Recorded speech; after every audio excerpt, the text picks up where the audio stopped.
Young woman misses his dream job to help an elderly woman. 5 hours later, her billionaire CEO son arrives. Sophie Collins stood in front of her bedroom mirror, her hands trembling slightly as she smoothed out her freshly printed resume for what felt like the 100th time that morning. The crisp paper crinkled under her nervous fingers, and she took a deep breath to steady herself. "You can do this," she whispered to her reflection, adjusting the collar of her navy blazer. The woman staring back at her looked professional and put together, but Sophie could see the flutter of anxiety in her own brown eyes. Her small apartment was filled with the warm morning sunlight streaming through the windows, catching the dust motes dancing in the air. The familiar scent of coffee from her half-empty cup on the dresser helped calm her nerves. She'd barely managed 2 sips, her stomach too knotted with anticipation to handle more. The Helping Hands Foundation was everything she'd dreamed of, a chance to make a real difference in people's lives. Sophie had spent countless nights researching their community outreach programs, imagining herself being part of something bigger than herself. The job posting for program coordinator had seemed almost too perfect to be true. She glanced at the small corkboard above her desk, covered with sticky notes and inspirational quotes. Her eyes lingered on the one her mother had given her years ago. "Your heart knows the way. Run in that direction." The words brought a smile to her face, despite her nerves. "Okay, let's go through this one more time," Sophie said aloud, picking up her note cards. She'd practiced her responses to common interview questions until she could recite them in her sleep. "My greatest strength is my ability to connect with people, and—" The words faded as she caught sight of the small photo tucked into the corner of her mirror. It showed her volunteering at the local soup kitchen last Christmas, surrounded by smiling faces. That day had crystallized her desire to work in the nonprofit sector, to dedicate her life to helping others. Sophie checked her watch. Still 45 minutes until the interview. She'd planned to walk through the park, hoping the fresh air and exercise would help settle her nerves. Her laptop bag was packed with extra copies of her resume, a notebook, and her lucky pen, the one she'd used to write her college application essays. A car horn honked outside, making her jump. "Get it together, Sophie," she muttered, gathering her things. She double-checked her appearance one final time. Hair neatly styled, minimal makeup perfect, navy suit pressed and lint-free. Professional, but approachable, exactly the image she wanted to project. Her hands shook slightly as she picked up her keys from the small bowl by the door. The familiar weight of her apartment key pressed into her palm, grounding her in the moment. Sophie took one final deep breath, letting it out slowly as she reached for the door handle. "This could be the day everything changes," she said softly, her voice full of hope and possibility.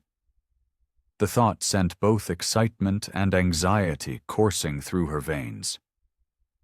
She stepped into the hallway, the click of her sensible heels echoing against the worn carpet. As Sophie locked her apartment door behind her, a surge of determination pushed through her nervous energy. The morning air beckoned through the building's open windows, carrying the promise of spring and new beginnings. She squared her shoulders and started walking, her steps carrying her toward the park, and, hopefully, toward her future. The tree-lined path through the park stretched ahead of her, dappled with morning sunlight. Sophie clutched her bag closer, feeling the weight of her dreams and aspirations within its leather confines, as she took her first steps toward what could be the most important interview of her life. Sophie's heels clicked against the park's paved pathway as sunlight filtered through the oak trees overhead. The morning air carried the sweet scent of blooming flowers, but something caught her attention. A small figure hunched over on a wooden bench ahead. An elderly woman sat alone, her silver hair disheveled and her hands trembling as she clutched her purse. Even from a distance, Sophie could see the distress etched across her wrinkled face. The woman's floral dress was slightly askew, and one of her shoes was untied. Sophie checked her watch. She still had 20 minutes before the interview. Her steps slowed as she approached the bench, her heart twisting at the sight of tears rolling down the woman's cheeks. "Excuse me," Sophie said gently, not wanting to startle her. "Are you all right?" The elderly woman looked up, her pale blue eyes clouded with confusion. "Oh dear, Her voice quivered. "I seem to have gotten myself quite turned around. Everything looks different nowadays." "I'm Sophie," she said, carefully sitting down next to the woman. "Would you like some help?" "Mrs. Finch?" The woman introduced herself, dabbing at her eyes with a crumpled tissue. "Margaret Finch. I was trying to get to my doctor's appointment, but the bus route must have changed. I've been sitting here for nearly an hour, too embarrassed to ask anyone for help." Sophie's chest tightened with sympathy. She noticed Mrs. Finch's hands were cold and shaking. A small cafe stood just across the street, its warm lights inviting through the windows. "Mrs. Finch, would you like to sit somewhere warmer while we figure this out? There's a nice cafe right over there." Sophie gestured towards the building. Mrs. Finch's eyes brightened slightly. "Oh, that's very kind of you, dear. But I wouldn't want to be a bother." "It's no bother at all," Sophie assured her, standing and offering her arm for support. Mrs. Finch took it gratefully, her grip surprisingly strong despite her fragile appearance. They walked slowly to the cafe, Sophie carefully matching Mrs. Finch's pace. The elderly woman's breathing was slightly labored by the time they reached the door, and Sophie held it open for her. The cafe's warm air enveloped them, carrying the comforting aroma of coffee and freshly baked pastries. Sophie guided Mrs. Finch to a cozy corner table near the window. "Let me get you some tea," Sophie offered, helping Mrs. Finch into her seat. "Then we can call a cab for you." "You're an angel," Mrs. Finch said, her voice thick with emotion. "They don't make many like you anymore." Sophie ordered 2 cups of chamomile tea and returned to the table. As she helped Mrs. Finch dial the cab company on her phone, she caught sight of the time. 10:15. Her interview had been scheduled for 10 o'clock. Her stomach dropped as the realization hit her. She'd missed it. The job opportunity she'd been dreaming of had slipped away while she'd been helping Mrs. Finch. But looking at the grateful expression on the elderly woman's face as she sipped her tea, Sophie couldn't bring herself to regret her decision. "The cab will be here in about 15 minutes, Sophie said, settling back in her chair. Mrs. Finch's hands had stopped shaking, and some color had returned to her cheeks. "I'll wait with you until it arrives." "But surely you have somewhere to be?" Mrs. Finch asked, concern crossing her features. Sophie smiled softly, pushing thoughts of the missed interview aside. "Nothing more important than making sure you're safe, Mrs. Finch." Sophie stared at the vintage clock mounted on the cafe's brick wall, its hands seeming to mock her as they ticked past 10:30. The morning sunlight streaming through the windows had grown stronger, casting warm patches across their table, but she couldn't shake the chill of disappointment settling in her chest. "More tea, dear?" Mrs. Finch's gentle voice broke through Sophie's thoughts. "Oh, no thank you," Sophie replied, forcing a smile as she wrapped her hands around her half-empty cup. The chamomile had gone cold, much like her hopes for the interview. Mrs. Finch studied Sophie's face with knowing eyes. "Something's troubling you. You've been watching that clock like it might sprout wings and fly away." Sophie's shoulders slumped. I actually had a job interview this morning at the Finch Charitable Foundation."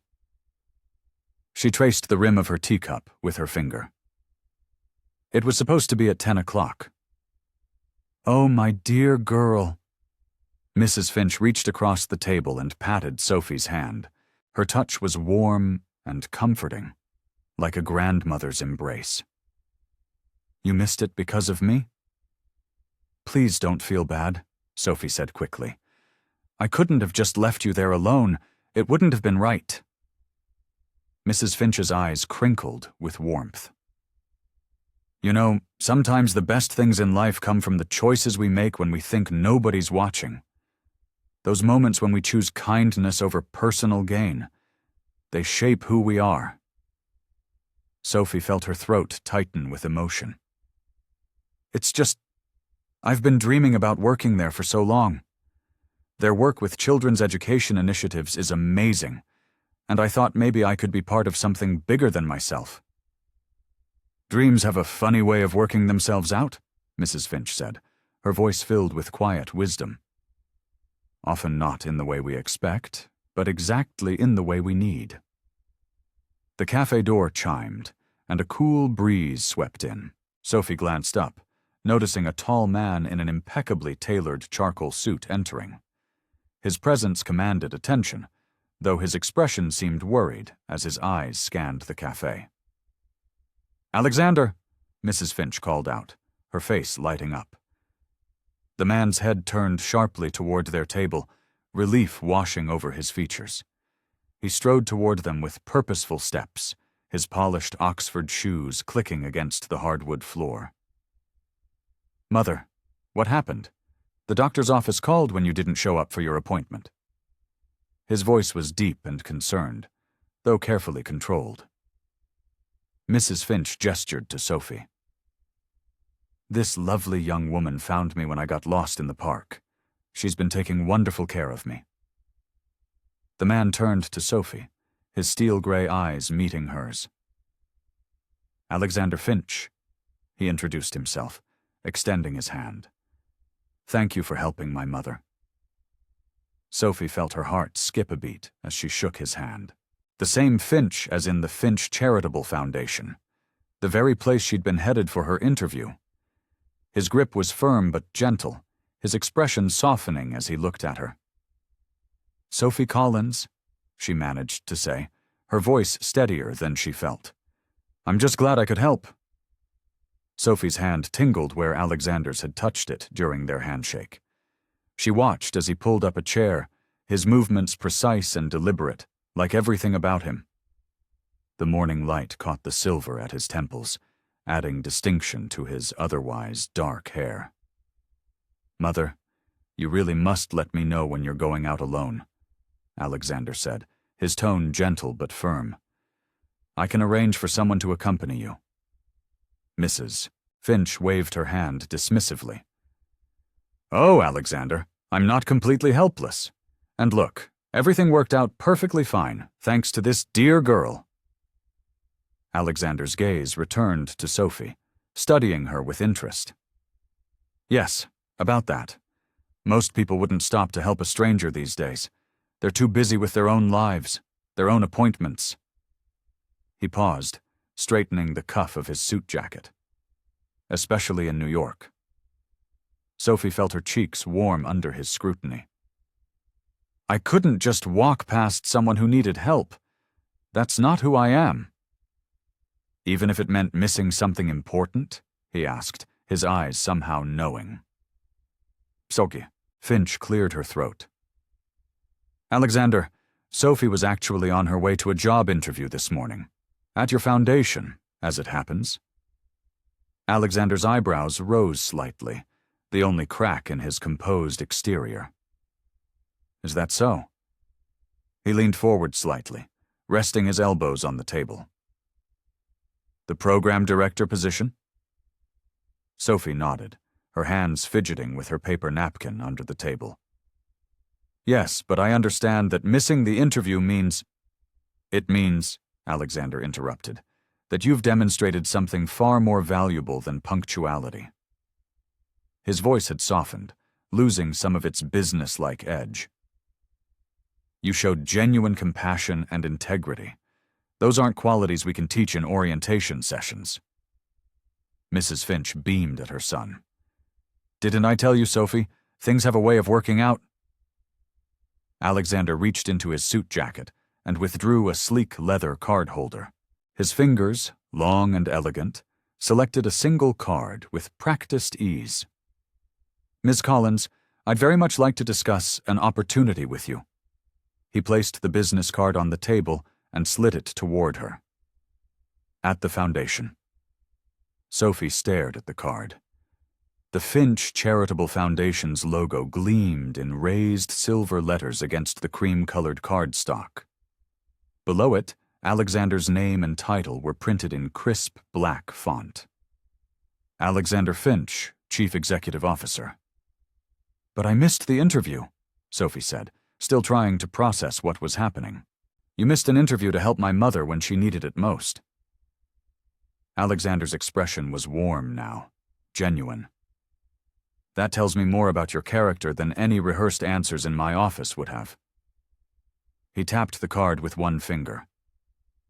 "My direct line is on there. Call my office this afternoon. We'll set up a proper meeting." Sophie sat cross-legged on her small apartment's worn leather couch. Alexander Finch's business card balanced between her fingers. The evening sun painted golden stripes across her living room floor through the half-drawn blinds. Her phone lay silent on the coffee table, seeming to mock her indecision. "This is crazy," she muttered to herself, running her thumb over the raised lettering of the card. The silver ink caught the light, making the foundation's logo shimmer. She'd dreamed about working there for months, researching their initiatives, admiring their impact on the community. But this wasn't how she'd imagined it happening. Her roommate, Rachel's voice, echoed from their earlier conversation. "Are you kidding? It's like something out of a movie. The universe literally handed you a second chance." But Sophie couldn't shake the uneasy feeling in her stomach. She'd always done things by the book, prepared thoroughly, followed proper procedures, earned her opportunities through traditional channels. This felt different. Special treatment made her uncomfortable, even if it came from helping someone in need.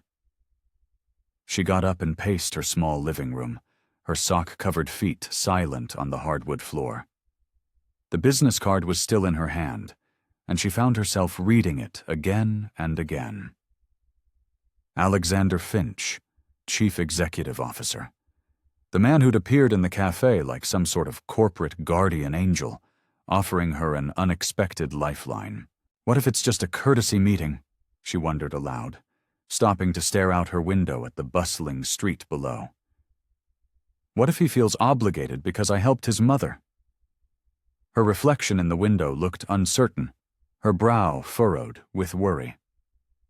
She thought about Mrs. Finch's kind eyes and gentle reassurance in the cafe. There had been something so genuine about that moment, something that couldn't be faked or manufactured for an interview. Sophie's gaze drifted to her desk, where her carefully prepared resume and portfolio still sat, untouched from this morning. All those hours of preparation, the practice interviews with Rachel, the research into the Foundation's latest projects, it hadn't gone to waste, had it? She knew this organization inside and out. She believed in their mission. "Maybe that's what matters most," she said softly, returning to the couch. She picked up her phone, the weight of it suddenly seeming significant.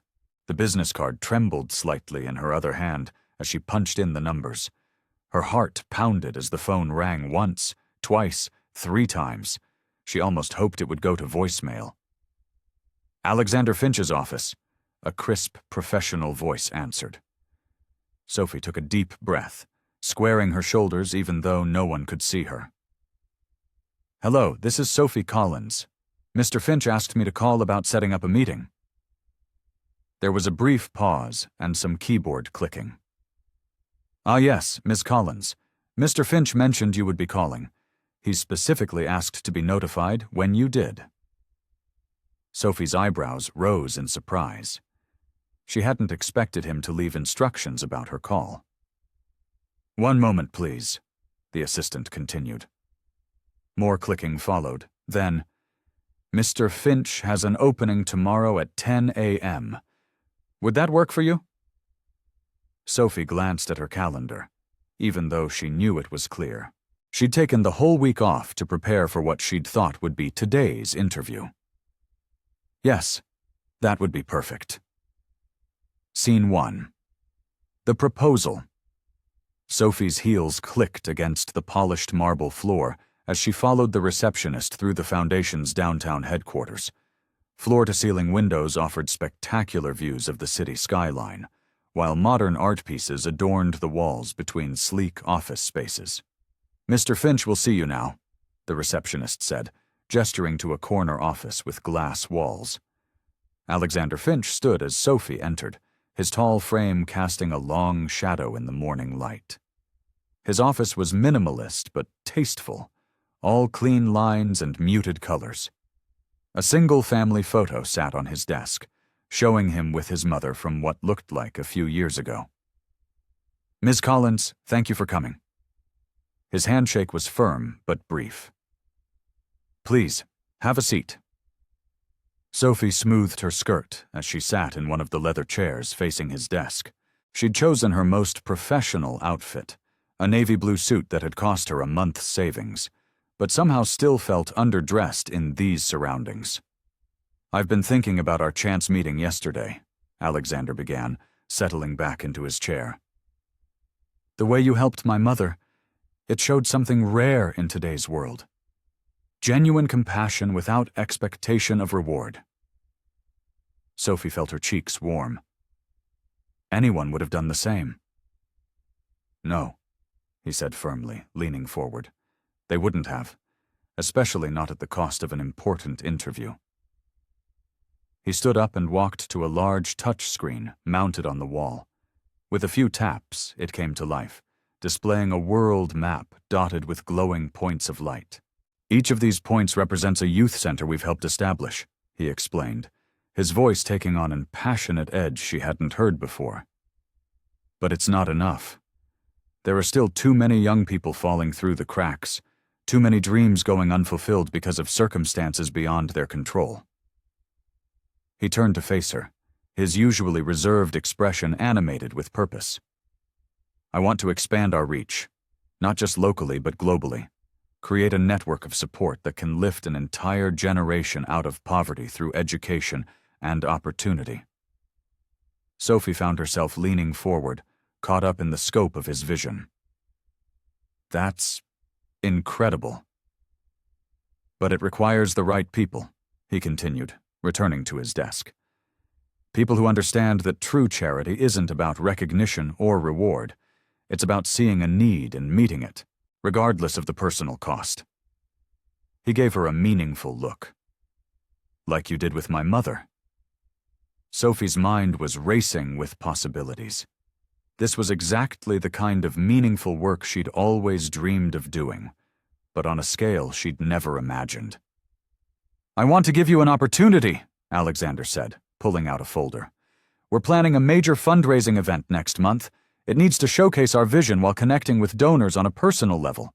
The proceeds will fund our global youth initiative." He slid the folder across his desk. "I'd like you to take point on planning it." Sophie's heart skipped a beat as she opened the folder. The preliminary plans showed an event budget larger than any she'd ever handled. "Mr. Finch, I'm honored, but you're questioning whether you're qualified," he finished for her. "Good. That shows judgment. But I've read your resume, the one you were bringing to your interview. Your experience with nonprofit event planning is exactly what we need. The question is, are you willing to take this chance?" Sophie looked down at the folder, then back at Alexander's expectant face. This wasn't how she'd planned to enter the foundation, and the responsibility was daunting, but the opportunity to make a real difference, to be part of something bigger than herself? "Yes," she said, her voice growing stronger. "I'll do it." Scene 1. Finding her footing. Sophie arrived at the Foundation's headquarters 45 minutes early, clutching her leather portfolio like a lifeline. The morning sun painted golden streaks across the building's glass facade, and a gentle breeze ruffled her carefully styled hair. The security guard, a friendly man named Earl, greeted her with a warm smile. "First day, Miss Collins?" "Is it that obvious?" Sophie laughed nervously, accepting her new employee badge. "Only because you're here before even the cleaning crew," Earl winked, "but that's a good thing in my book." The elevator carried her to the 12th floor, where she found herself alone in the quiet office. Sophie used the time to walk around, familiarizing herself with the layout. Her new workspace was a modest cubicle near the conference room, with a sleek computer and a small potted plant waiting for her. By 8 o'clock, the office began filling with other employees. A young woman with bright red hair stopped by Sophie's desk. "You must be Sophie. I'm Rachel Alexander's assistant," she said, extending her hand. "He asked me to get you started on the event planning. Ready for the grand tour?" Rachel led Sophie through the office, introducing her to key team members. There was James from accounting, Maria from marketing, and a whole department dedicated to donor relations. Each person they met had a different piece of advice about the upcoming charity event. "Make sure to double-check the dietary restrictions," James advised. "Last year's vegetarian option was a disaster." "The lighting is crucial for photos," Maria added. "The donors love seeing their pictures in the society pages." By 10 o'clock, Sophie sat in the conference room with Rachel, surrounded by binders and spreadsheets. The scope of the event was even larger than she'd initially realized. "So, we're looking at approximately 300 guests," Rachel explained, pulling up a preliminary guest list. "Most of them are high-net-worth individuals who've supported us before, but we're also targeting new potential donors." Sophie's pen flew across her notepad as she took notes. "And the venue?" "That's your first major decision," Rachel said, sliding over a folder containing several options. "We've held preliminary dates at 3 different locations. Each has its pros and cons." The rest of the morning passed in a blur of details. Sophie learned about the Foundation's previous events, their successful strategies, and their painful lessons. The budget sheets made her head spin. She'd never worked with numbers this large before. Around noon, Alexander stopped by the conference room. "How's it going?" he asked, noting Sophie's slightly overwhelmed expression. "It's a lot to take in," Sophie admitted honestly. "But I'm getting there." Alexander nodded approvingly. "Good. Remember, this event isn't just about raising money. It's about showing people the real impact of our work." Rachel pulled up a presentation on the screen. "Speaking of impact, these are some of the youth centers we've helped establish." The images showed bright, welcoming spaces filled with children learning, playing, and growing. One photo showed a teenage girl beaming as she held up a college acceptance letter. Looking at those pictures, Sophie felt something shift inside her. The overwhelming spreadsheets and logistics suddenly had faces, real people whose lives could be changed by their work. She thought about Mrs. Finch in the park, how one small act of kindness had led her here, and how many more lives she could touch through this event. "I know it seems daunting," Rachel said softly, noting Sophie's expression. "But you're not doing this alone. We're all here to help." Sophie straightened her shoulders and opened her notebook to a fresh page. The task ahead was enormous, but for the first time since accepting the position, she felt truly ready to take it on. Making progress. Sophie's fingers flew across her keyboard as she updated another vendor spreadsheet. 3 weeks into her role, her desk had transformed into Command Central, with color-coded sticky notes lining her computer monitor and carefully organized folders stacked in neat piles. "The florist can deliver by 3, she muttered to herself, making a note. "But the ice sculptor needs access by noon." She chewed her lip, juggling the complex logistics in her mind. Rachel appeared at her cubicle, holding 2 steaming cups of coffee. "Thought you could use this," she said, placing one on Sophie's desk. How's the vendor coordination going? Thanks. Sophie smiled gratefully, taking a sip. Just trying to figure out the delivery schedule. Did you know we need 17 different vendors just for setup day? Welcome to event planning, Rachel laughed. Oh, heads up. Alexander wants to review the invitation drafts this afternoon. As if summoned by his name, Alexander emerged from his office, phone pressed to his ear. He gave Sophie a brief nod as he passed, deep in conversation about investment strategies. These days, their interactions felt increasingly mechanical. Quick check-ins where he'd review her progress, offer curt feedback, and disappear back into his world of business meetings and phone calls. Sophie turned her attention to the volunteer coordination spreadsheet. 20 college students had signed up to help, but they needed at least 30 to cover all positions. She picked up her phone and dialed the local university's community service office.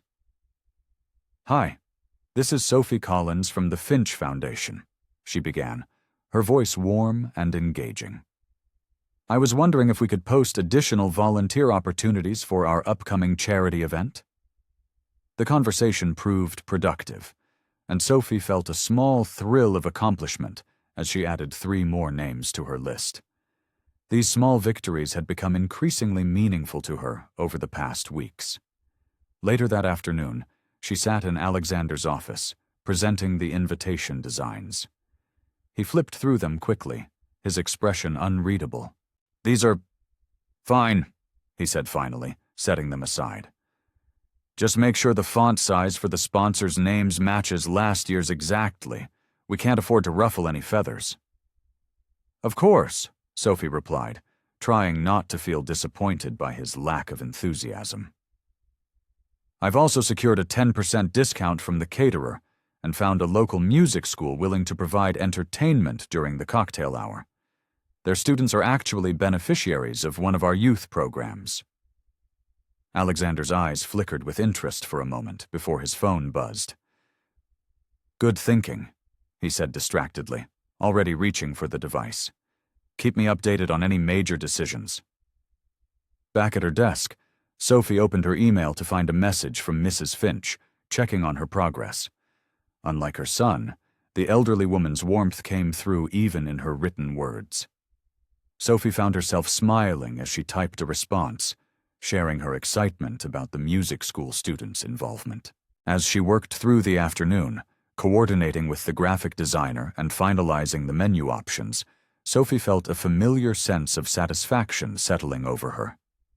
Despite Alexander's apparent detachment, she could see how each careful decision, each thoughtful detail, would contribute to the event's success. And ultimately, to helping more young people access life-changing opportunities. Still, she couldn't help but wonder if Alexander truly saw the value in her efforts.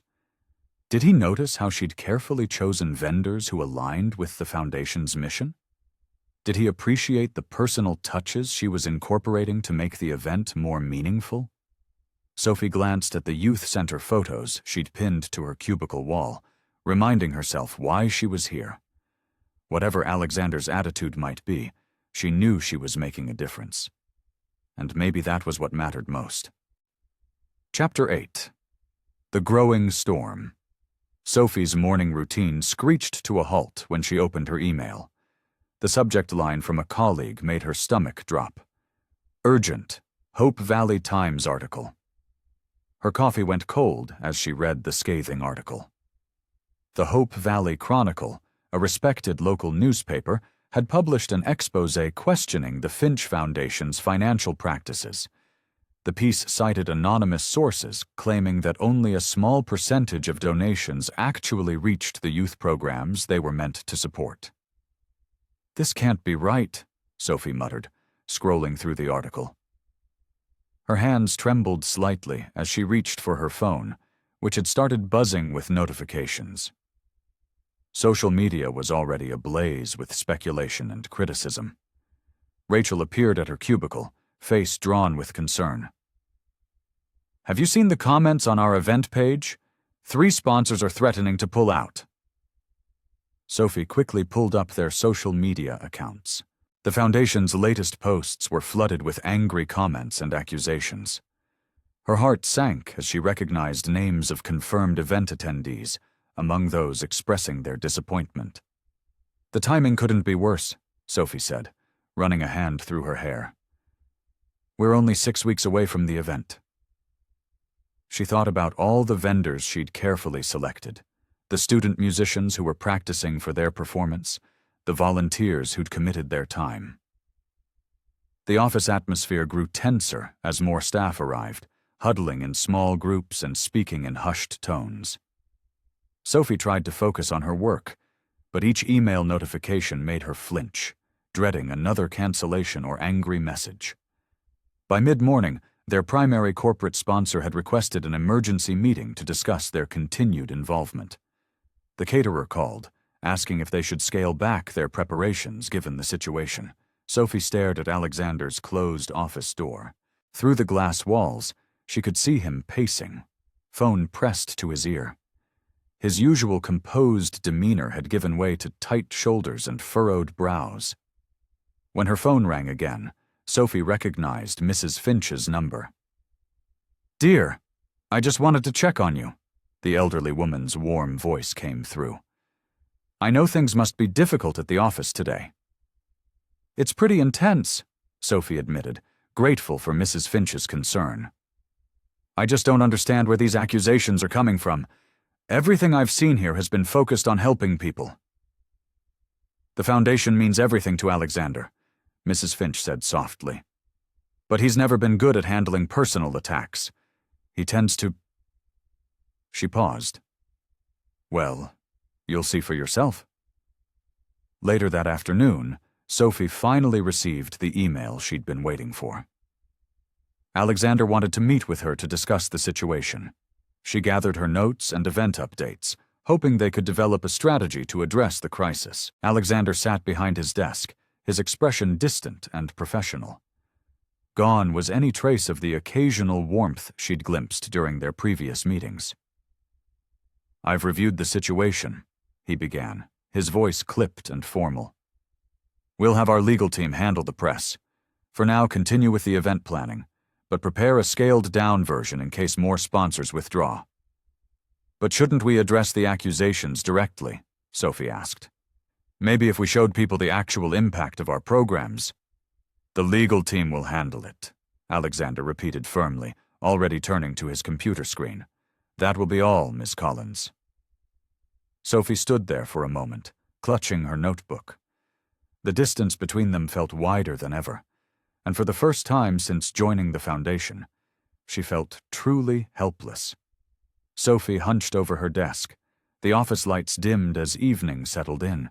Her computer screen glowed with dozens of open tabs, news articles, social media responses, and crisis management guides. Her usually neat desk was cluttered with sticky notes and half-empty coffee cups. "There has to be a way," she muttered, jotting down another potential strategy. The past 3 days had been a blur of damage control attempts, but Alexander's withdrawal made everything harder. Through the glass walls of his office, she could see him focused entirely on his phone, probably dealing with his other business interests. The Foundation seemed to have become an afterthought to him, just another problem to manage from a distance. Sarah from marketing stuck her head around the corner. "Hey, you're still here. It's almost 8. "Just trying to figure things out," Sophie replied, forcing a tired smile. "Have you seen the latest numbers? 2 more sponsors dropped out this morning." "Yeah, rough day. But you should head home. You've been here since dawn." Sophie nodded, but didn't move. The truth was, she couldn't bear to leave while things were falling apart. Every canceled sponsorship felt like a personal failure. Her phone buzzed, a text from Mrs. Finch asking her to stop by for tea. Sophie glanced at Alexander's office again, where he was now deep in what looked like a business call, his back turned to the Foundation's staff area. Maybe some fresh perspective would help, Sophie thought, gathering her things. Mrs. Finch's cozy apartment was a welcome change from the tense office atmosphere. The smell of chamomile tea and fresh cookies filled the air as Sophie sank into a comfortable armchair. "You look exhausted, dear," Mrs. Finch said, pouring tea into delicate cups. "I've been worried about you." "I'm fine," Sophie replied automatically, then sighed. "Actually, no, I'm not. Everything's falling apart, and Alexander, he's just—" She struggled to find the right words. "Shut himself away?" Mrs. Finch finished gently. "Built his walls higher?" Sophie nodded, wrapping her hands around the warm teacup. "He won't even discuss solutions. It's like he's given up on the foundation entirely." Mrs. Finch settled back in her chair, her eyes thoughtful. "You know, when Alexander was a boy, he built the most elaborate block towers. But whenever one would fall, he wouldn't try to fix it. He'd walk away and start something entirely new instead." She reached for a cookie, continuing softly. "He's always been afraid of failure, of not being able to control everything perfectly. This foundation, it's different from his other businesses. It requires heart, vulnerability. When things go wrong, he can't just rely on cold business logic." "But that's exactly what he's doing now," Sophie said. "He's treating it like just another business crisis." "Because that's what feels safe to him," Mrs. Finch explained. "But the foundation needs more than that. It needs someone who understands its true purpose." She gave Sophie a meaningful look. "Someone who would miss a job interview to help a stranger." Sophie felt her cheeks warm at the reminder. "I just wish he'd let me help. Let anyone help, really." "Don't give up on him, dear," Mrs. Finch said, reaching across to pat Sophie's hand. "Or on the foundation. Alexander needs to remember why he started this in the first place. And sometimes, the people who seem the most distant are the ones who need others to stay the closest." Sophie stared at the whiteboard in the conference room, covered with tasks and assignments. She'd gathered a small group of dedicated foundation employees who shared her determination to save the charity event. "Okay, team," she said, uncapping a marker. "We've got 12 days until the event. Let's break this down into manageable pieces." Mark from IT raised his hand. "I can start a positive social media campaign, show the real impact of our previous work." "Perfect." Sophie wrote his name next to the task. "Sarah, can your marketing team pull together success stories from the kids we've helped?" Sarah nodded eagerly. "Already on it. We've got some powerful testimonials ready to go." The energy in the room was electric, despite the early hour. Sophie had called them in at 7 a.m., determined to make progress before the regular workday began. Through the conference room windows, she could see Alexander's empty office. He rarely came in before 9 these days. "Jenny, how's the venue situation?" Sophie asked, turning to their events coordinator. "3 sponsors backed out, but I've been making calls. 2 local businesses are interested in stepping in, though at a smaller scale." Sophie's shoulders tensed, but she kept her voice steady. "That's still good news. We'll work with what we have." The team dispersed to their tasks, leaving Sophie alone with her growing to-do list. She pulled out her phone, thumb hovering over Alexander's number. They hadn't really talked in days, not since he'd brushed off her last attempt to discuss strategy. Instead of calling, she threw herself into work. The hours blurred together as she coordinated with vendors, revised budgets, and answered endless emails. Her desk became command central, with volunteers stopping by throughout the day for guidance. By late afternoon, the first positive results started showing. Mark's social media campaign was gaining traction, with former beneficiaries of the foundation sharing their stories. Sarah's team had produced a touching video featuring success stories that was already getting shares. "Sophie?" Jenny appeared at her desk, looking worried. "The caterers want to know if we're downsizing the menu. With the reduced sponsorship?" Sophie's stomach churned. These were decisions Alexander should be making, but he was nowhere to be found. Through his office window, she could see him on yet another business call, completely removed from the Foundation's crisis. "Tell them to hold off on any changes," Sophie said, trying to sound more confident than she felt. "I'll figure something out." As evening approached, Sophie's earlier energy began to fade. Her color-coded spreadsheets blurred before her tired eyes. The weight of responsibility pressed down on her shoulders like a physical burden. Sarah stopped by her desk one last time. "Hey, we did good work today. The response to our campaign is picking up." Sophie managed a weak smile. "Thanks, Sarah. Everyone's been amazing." "But," Sarah prompted gently, "but I don't know if it's enough." Sophie glanced toward Alexander's office, now dark and empty.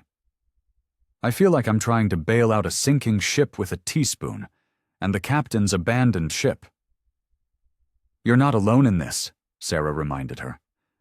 "We're all here because we believe in what you're doing." Sophie nodded, but her confidence felt shakier than ever. The event was less than 2 weeks away, and despite today's progress, she couldn't shake the feeling that she was fighting a losing battle. Without Alexander's support, without his presence and leadership, every small victory felt hollow. She gathered her things, her movements heavy with exhaustion. The Foundation's future, and the futures of all the kids they hoped to help, rested on the success of this event. And somehow, it had all landed squarely on her shoulders. Scene 1. Shattered Dreams. Sophie's heart sank as she surveyed the half-empty ballroom. Crystal chandeliers sparkled above elegant table settings, most of which would remain unused tonight. The string quartet played beautiful music to rows of empty chairs, their melodies echoing through the vast space. "Only 63 confirmed attendees," Jenny whispered, clutching her tablet. "Out of the 200 we expected." Sophie nodded, trying to maintain her professional composure. She smoothed down her navy blue evening gown, a purchase that now felt foolishly optimistic. Outside, a few reporters lingered, but their attention seemed more focused on discussing the recent scandal than covering the actual event. "At least the decorations look beautiful," Sarah offered, adjusting one of the centerpieces, elegant arrangements of white roses and baby's breath. "And the silent auction items are impressive." But Sophie could see the truth in the faces of the staff and volunteers. Their weeks of hard work, all those late nights and early mornings, had culminated in this. A beautiful event, with hardly anyone to appreciate it. A local news crew set up their equipment near the entrance, but Sophie overheard enough to know they weren't planning a favorable story.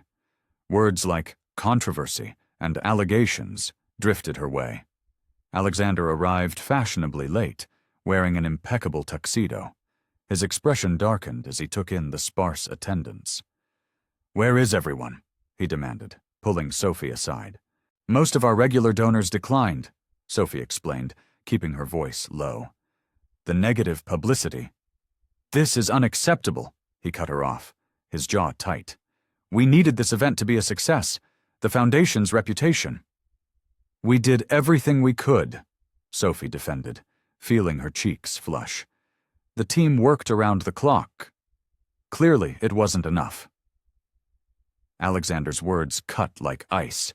He turned away, plastering on a smile as he greeted the few guests who had shown up. The evening crawled by painfully slowly. The auction items, donated by local businesses, sold for far below their value. The carefully planned program felt awkward with so many empty seats. Even Mrs. Finch's presence couldn't lift the heavy atmosphere. Sophie watched as Alexander grew increasingly agitated.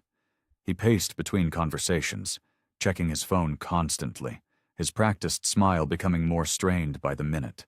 When a reporter approached him about the recent allegations, he nearly lost his composure. "This is all because of that hit piece in the Herald," he snapped at Sophie later, as guests began leaving early. "Their false accusations poisoned everything.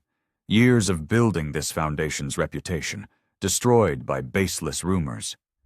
Sophie stood among the abandoned tables, surrounded by untouched desserts and half-empty wine glasses. The cleaning crew was already starting to clear away the evidence of their failed evening. "Maybe if we had been more proactive in addressing the allegations," she suggested carefully. "If we had been more transparent." "Don't," Alexander warned. "This isn't about transparency. This is about jealous competitors trying to tear us down. They couldn't stand to see our success." Sophie watched him storm off toward his office, leaving her alone with the mess, both literal and figurative. She picked up a discarded program, running her fingers over the carefully designed cover. All those dreams of making a difference, of building something meaningful, seemed to crumble like the uneaten cake being cleared away. Her team approached hesitantly, waiting for direction on how to proceed with the cleanup. Sophie felt the weight of their disappointed gazes, mixed with sympathy. She had led them here, convinced them they could overcome the scandal. Now she questioned every decision that had brought her to this moment. Sophie sat at her small kitchen table, still wearing her evening gown from the disastrous charity event. A cup of chamomile tea grew cold beside her as she stared at her laptop screen, scrolling through job listings. The same position she'd originally interviewed for, the one she'd missed while helping Mrs. Finch, was still open. The deadline had been extended. Her apartment felt especially quiet tonight. The ticking of her wall clock seemed to mock her, counting down the seconds of her failed career move. She'd left her previous job, convinced that this opportunity with the foundation would be her chance to make a real difference. Now that dream felt like sand slipping through her fingers. "What was I thinking?" she muttered, running her fingers through her now messy hair. The elegant updo from earlier had long since fallen apart, much like her confidence. Her gaze drifted to the pile of event materials on her coffee table, guest lists, vendor contracts, and detailed timelines. She'd poured her heart into every detail. The centerpieces had been perfect, the menu exquisite, the program carefully crafted. Yet none of it had mattered in the face of the scandal. Sophie opened her email, scanning through the polite rejections from donors who'd backed out at the last minute. Each one stung like a fresh paper cut. She thought about Alexander's angry words, his quick dismissal of her suggestions about transparency. Maybe if he'd been willing to address the allegations head-on instead of hiding behind his business persona. Her phone buzzed with a text from Jenny. "Hey, you okay? Don't let tonight get you down. We all know how hard you worked." The kindness brought unexpected tears to her eyes. She'd built a good team, formed real connections. The thought of leaving them behind made her chest tight. But could she really stay? Alexander's reaction tonight had revealed just how little he trusted her judgment, how quickly he'd turned to blame when things went wrong. Sophie pulled up her resume, the one she'd perfected for that original interview. It needed only minor updates to be ready for new applications. The corporate world suddenly seemed more appealing, stable, predictable, safe. No more putting her heart on the line only to have it trampled by circumstances beyond her control. Miss Finch's words from their cafe conversation echoed in her mind. "Sometimes the right path isn't the easy one, dear." But was this really the right path anymore? Or had she just been caught up in a romantic notion of changing the world? Her phone lit up again, this time with Alexander's name on the screen. Sophie's heart jumped into her throat. Her finger hovered over the answer button, trembling slightly. Before she could decide, it went to voicemail. A minute later, a text appeared. "We need to discuss the foundation's future. Can you meet tomorrow morning?" Sophie set the phone down carefully, as if it might bite. Was this a summons to her own firing? Or perhaps Alexander had decided to shut down the foundation entirely. Either way, it felt like the other shoe was finally dropping. She looked around her apartment, at the life she'd put on hold to chase this dream.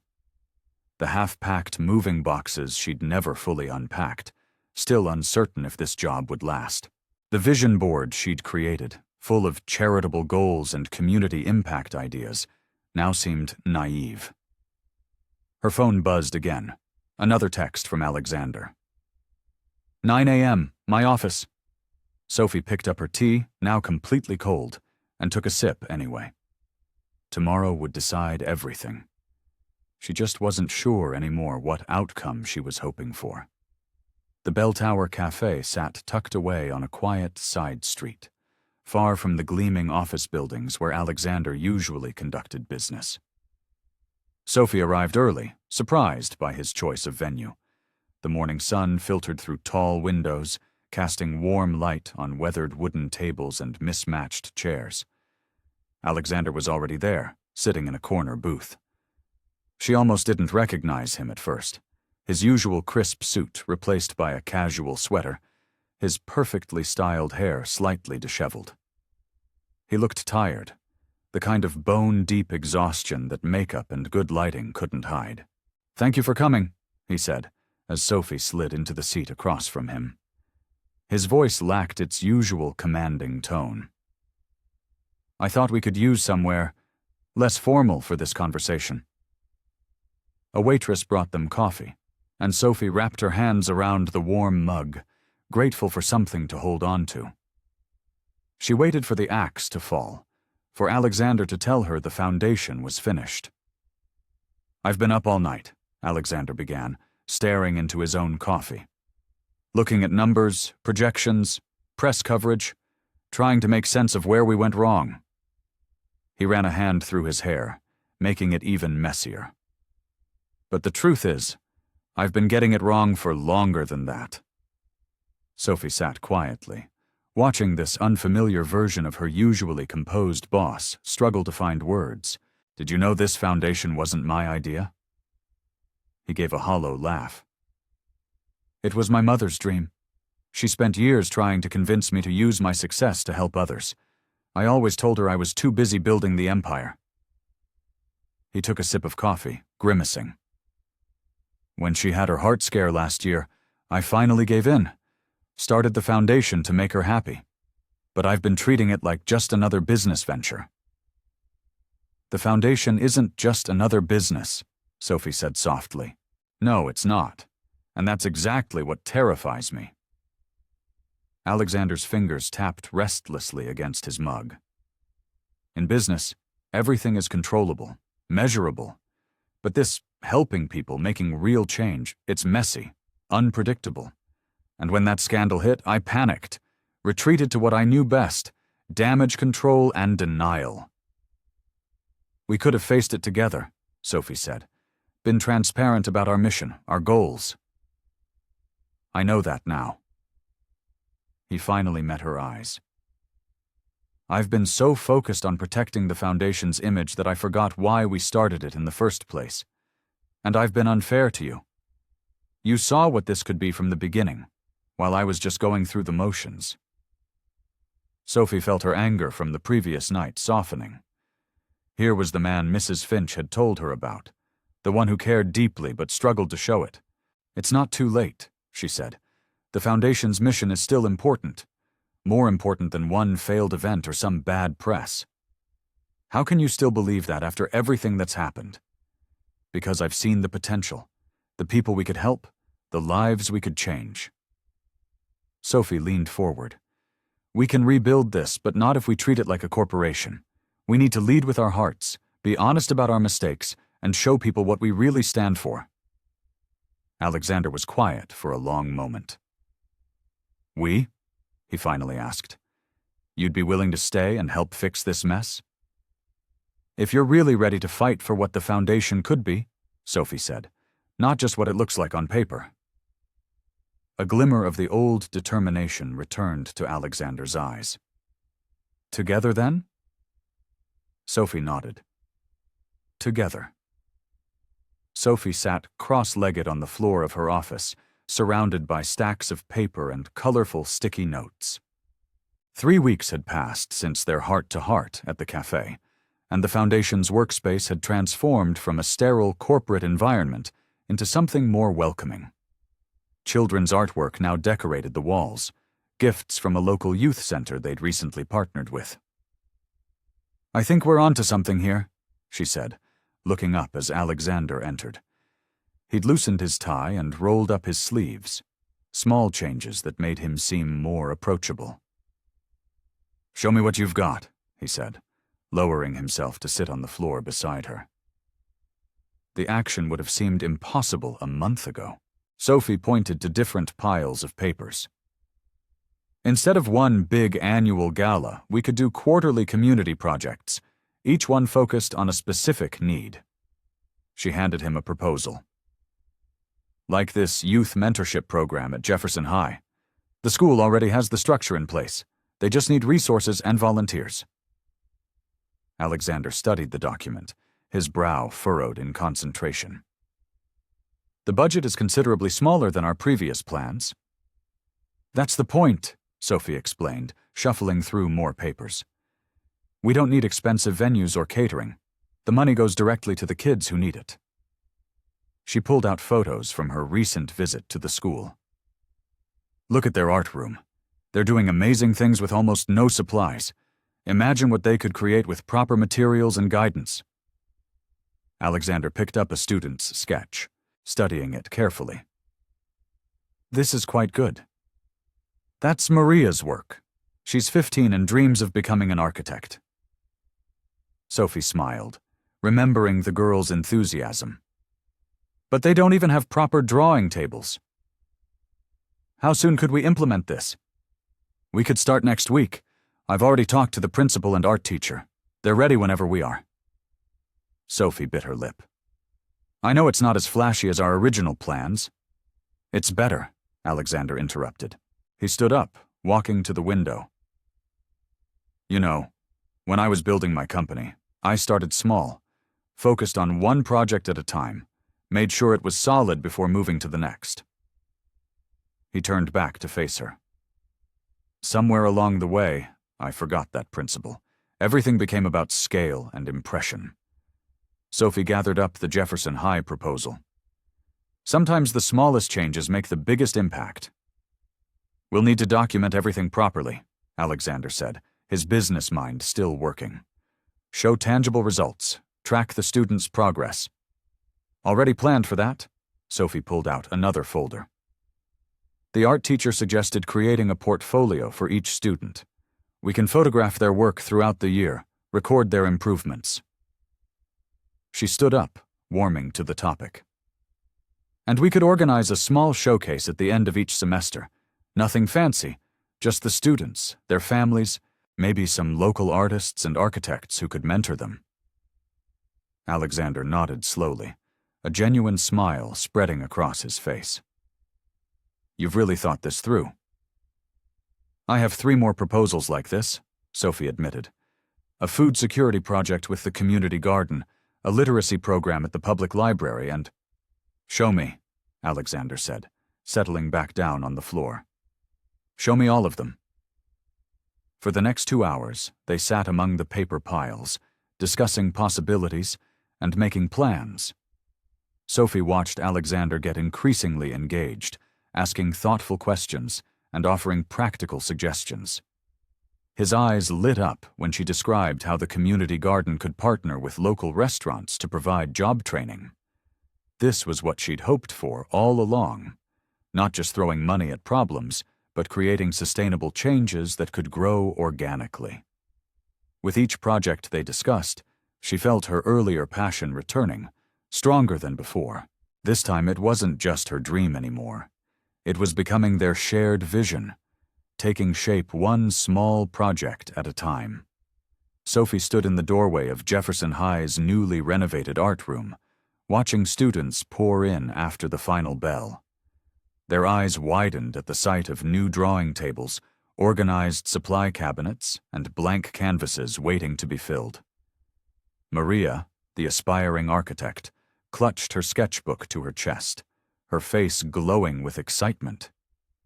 "Is this really all for us?" she asked, running her hand along the smooth surface of a drawing table. All yours, Sophie confirmed, sharing the girl's enthusiasm. And look what came in this morning. She opened a cabinet to reveal professional-grade drafting tools and architectural supplies. The room quickly filled with chatter and movement as 20 students settled into their places. Mrs. Rivera, the art teacher, stood at the front, beaming. Before we start today's session, I'd like to thank Ms. Collins and the Finch Foundation for making this possible. Sophie felt her cheeks warm as the students applauded. She moved to the back of the room, watching as Ms. Rivera began the lesson. 2 professional architects she'd recruited as volunteers circulated among the students, offering guidance and encouragement. The transformation wasn't limited to just the art room. Down the hall, the library hosted a creative writing workshop, and in the cafeteria, a local chef taught cooking skills and nutrition. What had started as a single program had quickly grown into a comprehensive after-school initiative. Her phone buzzed with a text from the community garden coordinator. Kids planted their first vegetables today. They're already asking when they can cook what they grow. Sophie smiled, scrolling through photos of elementary school students proudly displaying their planted seedlings. Another message popped up from the public library. Their teen literacy program had doubled in size, with older students now volunteering to tutor younger ones. Quite a difference from 3 weeks ago. Sophie turned to find Alexander standing in the doorway, taking in the scene before him. He'd shed his usual business attire for a casual button-down shirt and slacks, his new community outreach uniform, as she'd teasingly dubbed it. "Come see this," she whispered, leading him to Maria's workspace. The teenager was absorbed in drafting a detailed building design, her mentor pointing out subtle improvements. "That's impressive work," Alexander said quietly. "She wants to design affordable housing," Sophie explained. "Says every kid deserves a safe place to call home." They moved through the room, observing the students at work. The energy was infectious, creativity and determination flowing freely. Even the usually reserved Alexander seemed affected by it. "The board meeting is tomorrow," he said as they stepped into the hallway. "I'd like you to present these results." Sophie blinked in surprise. "Me?" "You built this, Sophie. All of it." He gestured to the bustling classrooms around them. "When I was focused on damage control and public image, you saw the real potential. You understood that true change happens at the ground level, one person at a time." "We built it together," she corrected him. "Once you gave it a chance to work." Alexander shook his head, a rare smile softening his features. "You're being modest. This is your vision, your leadership. The foundation needed exactly what you brought to it: heart, practical wisdom, and the ability to connect with people." He paused, looking back at the art room.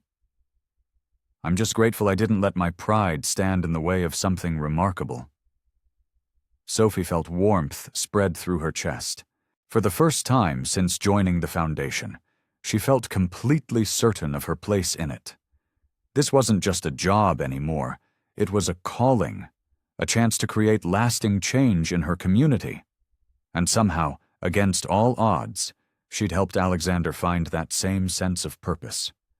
The community center buzzed with activity as Sophie and Alexander walked through its freshly painted halls.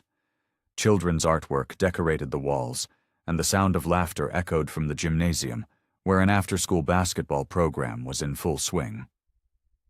"Mr. Finch! Miss Collins!" 10-year-old Tommy ran up to them, his glasses slightly askew and his smile bright. "Come see what we made in Science Club." Sophie exchanged a glance with Alexander, who nodded, his usual businesslike expression softening.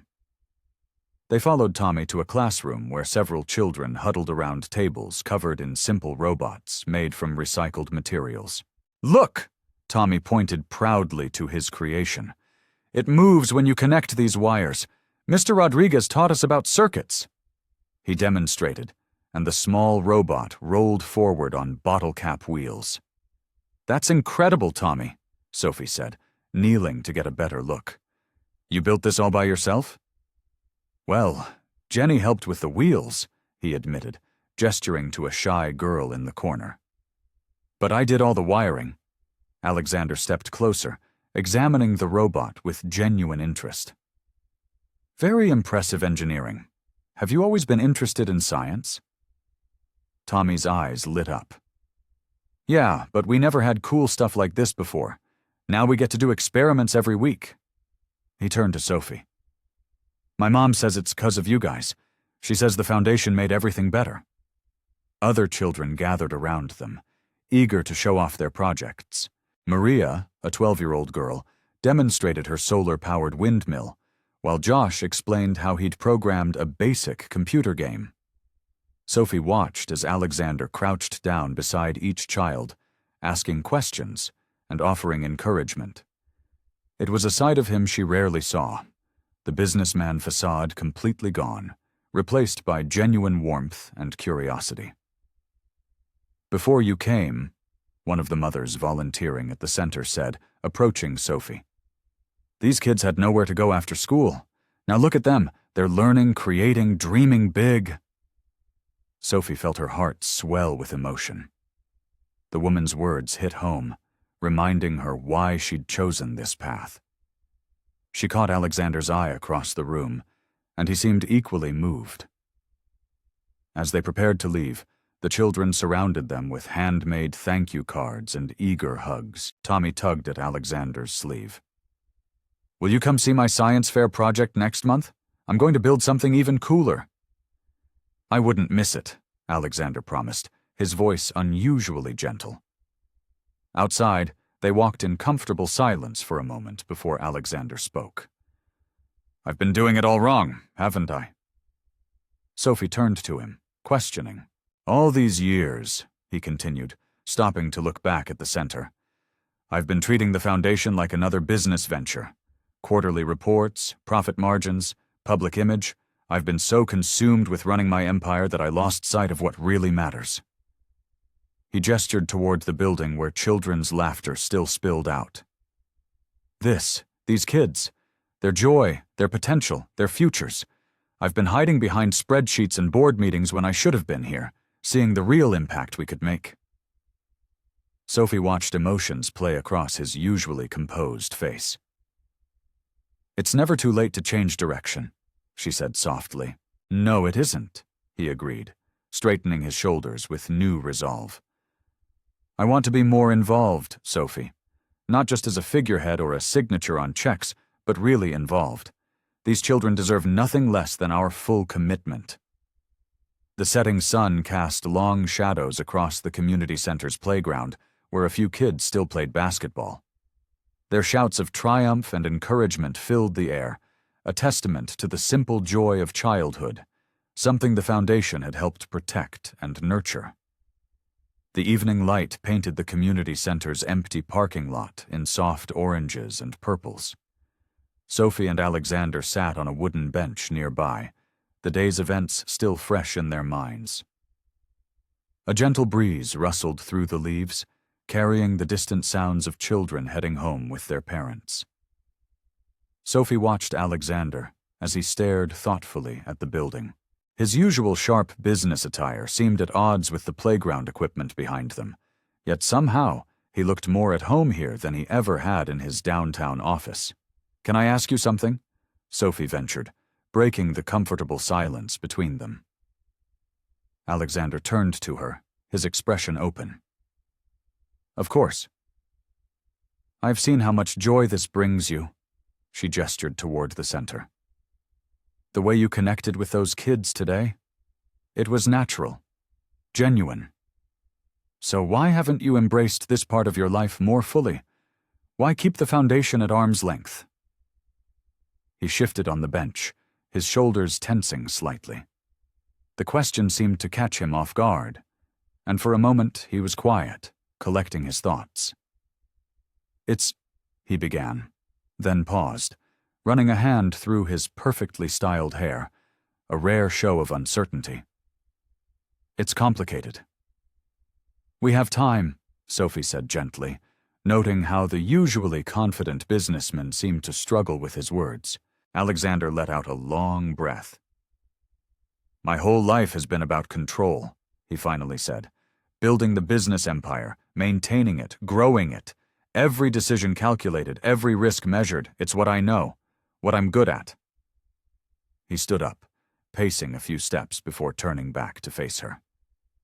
But this? He gestured towards the community center. This kind of work? It's messy, unpredictable. You can't control how people will respond, can't guarantee success with a well-planned strategy or a solid business plan. Sophie watched as his carefully maintained facade began to crack. And that scares you? Terrifies me, he admitted, his voice barely above a whisper. In business, I'm Alexander Finch, the man who never fails. But here, I'm just me. And what if that's not enough? The kids today didn't care about Alexander Finch, the business tycoon, Sophie pointed out. They cared about the man who took time to listen to their ideas, who showed genuine interest in their projects. Alexander sat back down, his shoulders slumping slightly. My board members, my investors, they expect a certain image. Vulnerability isn't part of that image. Getting too involved in the foundation's work, showing how much I care. It feels like letting my guard down. Sophie turned to face him fully. Maybe that's exactly what needs to happen, she said firmly. These kids, their families, the community, they don't need another distant authority figure. They need someone who genuinely cares, who's willing to roll up his sleeves and get involved. And my empire? He asked, voicing his deepest fear. Everything I've built? It will still be there, Sophie assured him. But maybe it's time to let the work speak for itself. The impact we're making here, that's real. That's lasting. And it doesn't require you to maintain perfect control or keep up appearances. Alexander looked at his hands, then back at the community center. Mother always said I needed to learn to let go, he said with a slight smile. I suppose she knew what she was talking about. She usually does, Sophie agreed, remembering the wise woman who had inadvertently brought them together. The question is, are you ready to try? Alexander paced in his downtown office, his footsteps muffled by the plush carpet. The wall of windows behind his desk offered a panoramic view of the city skyline, a vista he'd always associated with power and control. Now, it felt more like a gilded cage. He picked up his phone, scrolled through his calendar, and began canceling meetings. Each tap of his finger sent tiny jolts of anxiety through him. Board meetings, investor presentations, quarterly reviews, all rescheduled or delegated to his capable executives. When Sophie knocked on his door, he was still staring at his phone, his thumb hovering over the last few appointments. Come in, he called, setting the device down. Sophie entered, carrying a folder filled with proposals for their next community initiative. Her eyes widened at the sight of his usually pristine desk, now covered with scattered papers and reorganized schedules. Are you okay? She asked, taking in his slightly disheveled appearance. Alexander straightened his tie, a nervous habit. I've been making some changes, he said, gesturing to the papers. I'm stepping back from some of my business commitments. Sophie sat down, surprise evident on her face. Really? That's unexpected. Terrifying is more like it, he admitted with a weak smile. But necessary. I want to give more time to the foundation, to these projects that actually make a difference.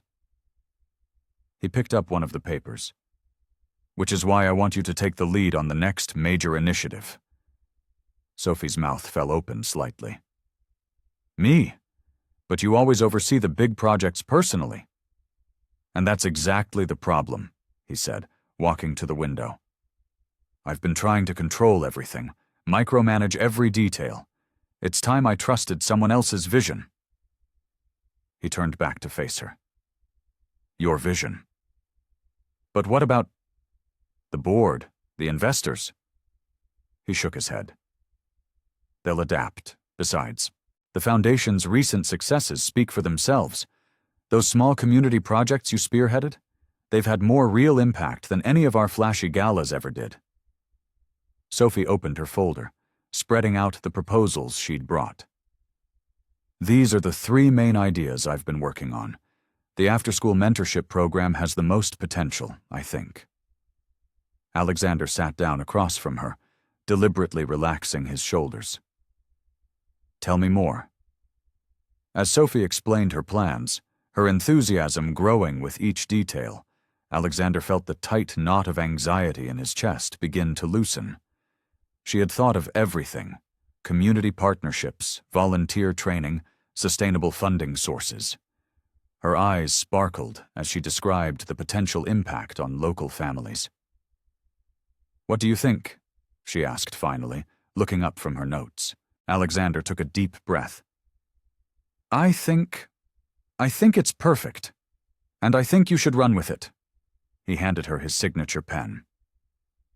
You have full authority to implement this however you see fit. Sophie's hand trembled slightly as she took the pen. You're really serious about this? Completely. He stood up, straightening his jacket.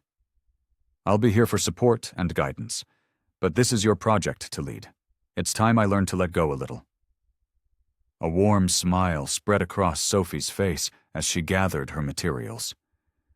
She could see the effort it took for him to step back, to relinquish control, but she also saw the relief in his eyes. For the first time since she'd known him, Alexander Finch looked lighter, more at peace. We're going to do amazing things, she said confidently, hugging the folder to her chest. Yes, he agreed, a genuine smile breaking through his usual reserved expression. Yes, we are. Sophie felt a deep sense of fulfillment wash over her. After all the struggles and uncertainties, they had finally found their rhythm, their shared purpose. They weren't just boss and employee anymore. They were partners in something bigger than themselves. Sophie sat in the conference room, surrounded by spreadsheets and presentation slides. The Anderson Foundation, one of the largest philanthropic organizations in the country, had expressed interest in providing substantial funding for their community initiatives. Her heart raced at the possibility. This could change everything. She looked up as Alexander entered, carrying 2 cups of coffee. He placed one in front of her, the rich aroma filling the air. How's the proposal coming along? He asked, settling into a chair beside her. I think we have something special here, Sophie replied, turning her laptop screen toward him. I've mapped out a 5-year plan focusing on sustainable growth and measurable impact. Alexander leaned forward, scanning the details with interest. The old Alexander would have immediately started suggesting changes, trying to control every aspect. Instead, he nodded thoughtfully. Walk me through it, he said. Sophie pulled up her presentation. We start with expanding our current after-school programs to 5 more locations in underserved neighborhoods. Each center will have dedicated staff and trained volunteers. She clicked through the slides, showing detailed budgets and timelines. But here's the key. We're not just providing activities. We're creating a comprehensive support system for these kids and their families. Alexander's eyes widened as she explained the interconnected programs: educational support, job training for parents, mental health resources, and community engagement initiatives. The beauty is in the sustainability, Sophie continued, her voice growing more animated. We're not just throwing money at problems. We're building infrastructure, training community leaders, and creating paths for program graduates to become mentors themselves. She pulled out a thick folder filled with letters of support from community partners, testimonials from families they'd helped, and detailed impact assessments from their pilot programs. The Anderson Foundation wants to see that their investment will create lasting change, she explained. These numbers show that our approach works. Small steps, consistent support, measurable outcomes. Alexander stood up and walked to the window, his hands clasped behind his back. Sophie waited, watching his reflection in the glass. When he turned around, his expression was different, softer, more open than she'd ever seen it. "You know," he said quietly, "when I started this foundation, I thought I needed to control everything, make it run like my business." He shook his head. "But you've shown me what real charitable work looks like. It's not about grand gestures or maintaining an image. It's about genuine commitment to change, one family at a time." Sophie felt her cheeks warm at the praise. "I just believed in what we could do." "No," Alexander said, returning to the table. "You believed in what we should do, and you've proven it works." He took a deep breath. "Which is why I want you to become the executive director of the foundation." Sophie's mouth fell open. "What?" "You've earned it," he said firmly. "You understand our mission better than anyone. You have the vision, the dedication, and most importantly, the heart for this work." He slid an envelope across the table. "The board has already approved it. All you need to do is say yes." Sophie's hands trembled as she picked up the envelope. Tears pricked at her eyes as she thought about her journey, from missing that initial interview to this moment. She looked up at Alexander, seeing complete trust in his eyes. "Yes," she said, her voice thick with emotion. "Yes, I accept." Alexander smiled, extending his hand. Instead of shaking it, Sophie stood and hugged him. After a moment's surprise, he returned the embrace, both of them understanding that this was more than just a promotion. It was a recognition of everything they'd built together, and everything they would continue to build. Sophie walked through the newly renovated community center, her footsteps echoing in the empty hallway. Fresh paint brightened the walls, and motivational posters hung in neat rows. The Anderson Foundation's funding had already started transforming their facilities. She paused at a classroom door, imagining the space filled with eager students. Her notebook was crammed with plans, mentorship programs, vocational training, parent support groups. The possibilities seemed endless now. Her phone buzzed with a message from Maria, their new community outreach coordinator. "Meeting with the local school board confirmed for next week. They're excited about our after-school partnership proposal." Sophie smiled, remembering how just months ago she'd been struggling to get anyone to return her calls. Now, organizations were reaching out to them, eager to collaborate. In her office, she spread out documents across her desk. The Youth Leadership Initiative needed fine-tuning, and the Family Support Network was ready for its pilot phase. A knock at her door made her look up. "Got a minute?" Alexander stood in the doorway, looking unusually casual in a sweater instead of his typical suit. "Of course," Sophie said, clearing space among her papers. "I was just reviewing our expansion timeline." Alexander settled into a chair, his expression thoughtful. "I've been doing some reviewing of my own." He pulled out a folder. "These are the quarterly reports from Finch Enterprises." Sophie raised an eyebrow, surprised. They rarely discussed his business empire. "The company's doing well," he continued. "Too well, actually. We've grown so large that I'm spending most of my time in board meetings and shareholder discussions." He tapped the folder. "I'm thinking of stepping back." "Stepping back?" Sophie sat up straighter. "From the business?" Alexander nodded. "I've appointed a new CEO, someone I trust to maintain the company's direction while I focus on what really matters." He gestured at the community center around them. "This, what we're building here." Sophie's eyes widened. "Are you sure? Your business has been your life's work." "It was," he agreed. "But I've realized something watching you these past months.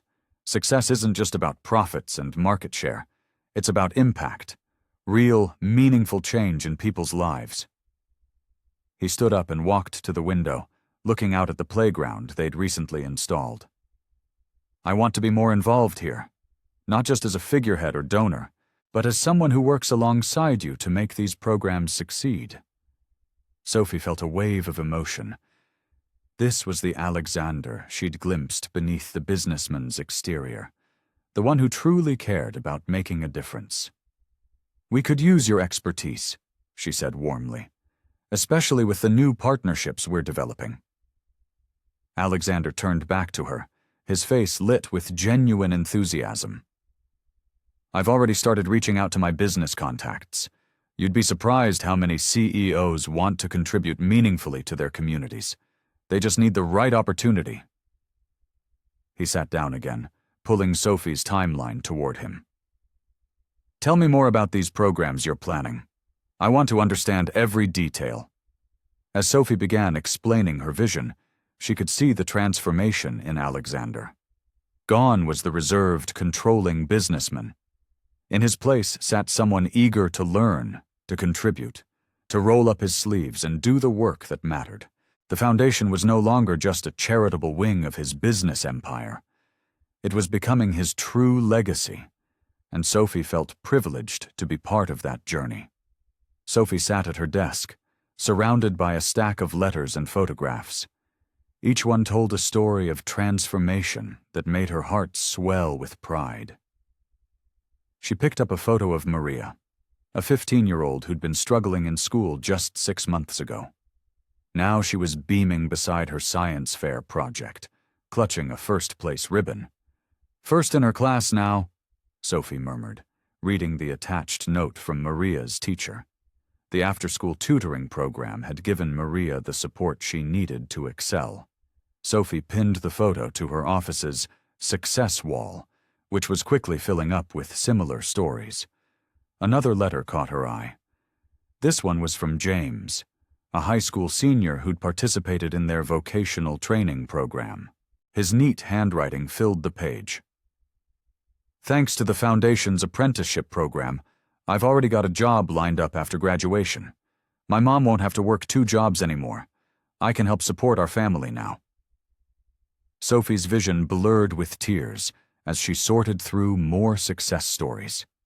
A single mother who'd found stable employment through their job training initiative. A group of middle schoolers who'd started a community garden with foundation support. Each story represented a real person, a real family whose life had changed for the better. A knock on her doorframe made her look up. Alexander stood there, holding his own stack of papers. "I see you got the quarterly impact reports too," he said, nodding at her desk. "They're amazing," Sophie replied, wiping her eyes quickly. "I mean, I knew we were making progress, but seeing it all laid out like this." Alexander walked in and picked up one of the photos, a group shot of their first graduating class from the tech training program. 23 people, he said softly. 23 lives changed. And that's just one program. Remember when we could barely get anyone to attend our events? Sophie laughed, thinking back to their rocky start. Remember when I thought success was just about profit margins? Alexander's voice was thoughtful as he settled into the chair across from her desk. He spread out his own papers, graphs and charts showing the foundation's growth, lists of new partnerships, plans for expansion. "The numbers are impressive," he continued, "but they don't tell the whole story. These do." He gestured to Sophie's wall of photos. "Real people, real change." Sophie watched him study the success stories, noting how different he looked from the stern businessman she'd first met. His face was more relaxed, his smile came easier, and his eyes held genuine warmth when he talked about their work. "You know," Alexander said, meeting her gaze, "I have to thank you, Sophie." "Thank me? For what?" "For showing me what real success looks like, for not giving up when I was too focused on control and image." He picked up Maria's science fair photo. for helping me see that this changing lives, making a real difference, this is what I was meant to do. Sophie felt warmth spread through her chest. We did this together, she said. Your business expertise and my social work background, it's the perfect combination. They sat in comfortable silence for a moment, surrounded by the evidence of their success. Not in dollars and cents, but in smiles, thank you notes, and lives transformed. We've created something lasting here, haven't we? Alexander said quietly. Sophie nodded, looking at their wall of success stories. Something that will keep growing and changing lives for years to come. The late afternoon sun streamed through Sophie's office window, casting a warm glow across her desk. She leaned back in her chair, taking in the peaceful moment as the day wound down. The foundation's offices were quieter now, most of the staff having headed home for the day. Sophie's fingers traced the edge of her nameplate. Sophie Collins, Executive Director. She smiled, remembering how different her expectations had been that morning she'd set out for what she thought would be her dream job interview. Who could have guessed that missing that interview would lead her exactly where she needed to be? Her eyes drifted to the collection of thank you cards displayed on her bookshelf. Each one represented a life touched, a family helped, a future brightened. The corporate job she'd originally wanted seemed so far removed from this reality, this place where she could make real, tangible differences in people's lives. Rising from her desk, Sophie walked to the window overlooking the community center they'd built. Children were filing out of the after-school program, their backpacks bouncing as they ran to waiting parents. She recognized little Tommy, whose reading scores had improved 3 grade levels since joining their literacy program, and Sarah, who'd discovered a talent for coding in their tech workshops. It's quite a view, isn't it? Alexander's voice came from behind her. Sophie turned to find him standing in her doorway, his suit jacket draped over one arm, a sign of the more relaxed approach he'd adopted lately. The best office view in the city, she agreed. Though I suspect you gave me this office for exactly that reason. Alexander walked over to join her at the window. You deserve to see the impact of your work every day. This foundation, it was just an idea, an obligation I felt I needed to fulfill. He paused, watching as a volunteer helped load art supplies into a parent's car. But you made it real, Sophie. You gave it heart. Sophie felt her cheeks warm at the praise. I just helped point us in the right direction. You're the one who had the courage to change course. No. Alexander shook his head, his voice gentle but firm. You did more than that. You showed me what true success looks like, not in profit margins or stock prices, but in changed lives and renewed hope. He gestured to the scene below. I was so caught up in maintaining control over my business empire that I'd forgotten why I wanted to start this foundation in the first place. Sophie watched as the last few families left the community center. Sometimes the best things in life happen when we let go of our careful plans, she said thoughtfully. I thought I knew exactly what my dream job would look like. But this... She spread her arms, encompassing the office, the view, the whole foundation. This is better than anything I could have planned. You're the heart of this foundation, Sophie, Alexander said, turning to face her. Your compassion, your dedication, your ability to see the potential in people, that's what transformed this from a charitable obligation into something meaningful. His voice carried a warmth that had become more frequent lately. I'm grateful every day that you stopped to help my mother in that park. The sincerity in his words touched Sophie deeply. She'd found her place, not in a corporate office chasing someone else's definition of success, but here, doing work that mattered, changing lives one day at a time. The community center's outdoor space buzzed with activity. Colorful balloons swayed in the gentle breeze, and cheerful banners proclaimed Community Day of Hope. Sophie stood at the edge of the gathering, taking in the scene before her with quiet satisfaction. Children darted between activity stations, their laughter mixing with the upbeat music playing through the speakers. At one table, teenagers from their mentorship program helped younger kids with art projects. Near the basketball court, volunteer coaches ran drills with a group of enthusiastic players. The food station, manned by local restaurant owners who'd partnered with the foundation, served healthy meals to families. "Remember when we couldn't even get people to attend our events?" Sophie mused aloud, watching as another group of families arrived. Alexander stepped up beside her, his sleeves rolled up and tie loosened, a far cry from the strictly business appearance he'd maintained when they first met. "That feels like a lifetime ago," he said, handing her a bottle of water. Sophie observed a grandmother teaching her grandchild how to plant seedlings at the community garden station they'd set up. The garden had been one of their most successful projects, providing fresh produce and bringing together people of all ages. "Look at Mrs. Rodriguez," Sophie pointed out. 6 months ago, she barely left her apartment. Now she's running our entire senior outreach program. The elderly woman in question was enthusiastically directing volunteers, her face animated as she explained something to a group of listeners. They began walking along the perimeter of the event, stopping occasionally to chat with participants and volunteers. Each conversation reinforced what Sophie already knew. Their work was making a real difference in people's lives. "Did you see Jamie's college acceptance letter?" Alexander asked as they passed the education corner, where high school students were getting help with homework. "First one in his family to go to university." Sophie nodded, smiling. "He's already talking about coming back to mentor other kids once he graduates. That's what I love about this work. It creates a cycle of giving back." They paused near the health screening tent, where medical volunteers provided basic checkups and health education.